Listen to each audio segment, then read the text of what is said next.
Assalamualaikum, sahabat Langkah Kisah. Sebelum kita mulai, mari kita bersama-sama mengucapkan sholawat kepada baginda Rasulullah. Semoga dengan itu hati kita semakin tenang dan penuh berkah. Allahumma sholli ala Muhammad wa ala ali Muhammad. Di sebuah rumah kecil di pinggiran Subang, Jawa Barat, Nur Aini sedang duduk termenung di depan warung ibunya. Sehari-hari, ia membantu menjajakan gorengan sambil menyimpan keinginan besar, ingin mengubah nasib keluarganya. Sore itu, ia membuka ponsel dan membaca ulang pesan dari seorang wanita bernama Mami Rina yang dikenalnya lewat media sosial. Kerja di luar negeri, gaji 50 juta per bulan. Tiket ditanggung. Kalau kamu serius, DM sekarang. Mata Nur Aini membelalak. Ia membaca ulang, lalu tersenyum kecil. Bu, Aini serius, mau bantu ibu dan ayah. Ada kerjaan di luar negeri, legal kok katanya. Ucapnya penuh semangat. Ibunya hanya menatap lelah, tak yakin, tapi tak sanggup menghalangi mimpi anak gadis satu-satunya. Malamnya, Nur Aini mengajak 10 teman wanitanya dari desa sekitar untuk ikut. Mereka semua anak muda dengan nasib yang sama, minim penghasilan, pendidikan pas-pasan, dan beban keluarga. Kalau kerja kita halal, dapat duit gede, terus bisa bangun rumah buat orang tua, siapa yang nolak? Kata salah satu teman Aini. Seminggu kemudian, mereka bertemu dengan Mami Rina di sebuah ruko di Jakarta Timur.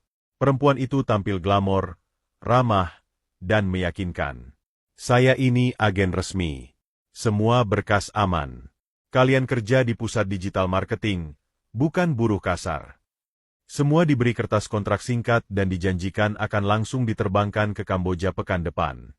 Tiba hari keberangkatan, tak ada wawancara, tak ada pelatihan, tak juga pengantar resmi.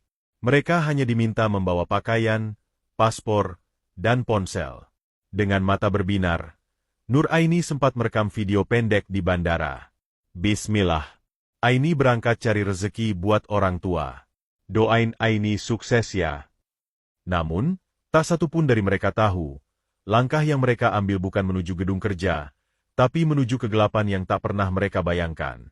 Pesawat yang membawa Nur Aini dan 10 temannya mendarat di Bandara Phnom Penh saat senja mulai turun. Udara lembab dan asing menyambut mereka. Tak ada perwakilan resmi yang menjemput. Hanya seorang pria tinggi besar bermata tajam yang memegang papan bertuliskan nama Nur Aini. Tanpa banyak bicara, mereka dimasukkan ke dalam mobil van berwarna abu, lalu dibawa melewati jalanan sepi hingga mencapai sebuah bangunan besar berpagar besi. Di atas pagar, menggantung gulungan kawat berduri. Ini tempat pelatihan kalian sebelum kerja, ujar sang pria dengan nada datar. Semua saling pandang. Tak ada logo perusahaan, tak ada petunjuk apapun. Hanya CCTV di setiap sudut dan penjaga bersenjata di depan pintu. Malam pertama, Nur Aini mulai merasakan keanehan. Ponsel mereka disita. Mereka dilarang keluar kamar. Tidak ada pelatihan apapun. Hanya diperintahkan duduk di depan komputer dan mengisi formulir dalam bahasa asing. Keesokan harinya, suasana makin mencekam. Salah satu temannya, Winda, mencoba bertanya, "Kapan kita mulai kerja yang dijanjikan itu? Kenapa dikurung terus?" Seorang pria berpakaian gelap menamparnya dan berkata, "Mulutmu banyak. Di sini kalian kerja apa yang kami perintah. Bukan tanya-tanya." Barulah mereka sadar, ini bukan tempat kerja seperti yang dijanjikan. Ini penjara.